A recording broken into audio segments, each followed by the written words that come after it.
ఇదిగో offer letter, కొత్త job వచ్చిందే. Congrats, boy. నన్ను రిఫర్ చేయరా, ప్లీజ్ రా.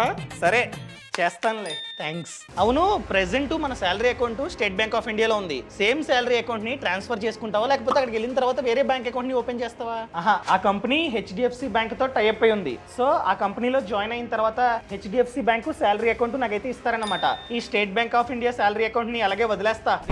అలా అకౌంట్ ని ఖాళీగా వదలకు, ముందు బ్యాంక్ వెళ్ళి క్లోజ్ చేయి. కౌశిక్, నువ్వా క్లోజ్ చేయాలా? ఎందుకు క్లోజ్ చేయాలి? నువ్వు ఇన్ఫోసిస్ కంపెనీలో జాయిన్ అవుతున్నావు, అక్కడ కొత్త శాలరీ అకౌంట్ ని ఓపెన్ చేపిస్తారు. సో పాత శాలరీ అకౌంట్ ని నువ్వైతే యూజ్ చేయవు. అలా సాలరీ అకౌంట్ ని 3 months కన్నా ఎక్కువ కాలం పాటు సరిగ్గా యూజ్ చేయకపోతే అది ఆటోమేటిక్ గా సేవింగ్స్ అకౌంట్ కి కన్వర్ట్ అయిపోతుంది. అలా సేవింగ్స్ అకౌంట్ కి కన్వర్ట్ అయినట్లయితే ఖచ్చితంగా మినిమం బ్యాలెన్స్ ని మనం అయితే మెయింటైన్ చేయాలి. మెయింటైన్ చేయకపోతే పెనాల్టీ, అదే విధంగా యాన్యువల్ మెయింటెనెన్స్ చార్జెస్ పడుతూ ఉంటాయి. దయచేసి బ్యాంక్ వెళ్ళి క్లోజ్ చేసుకో.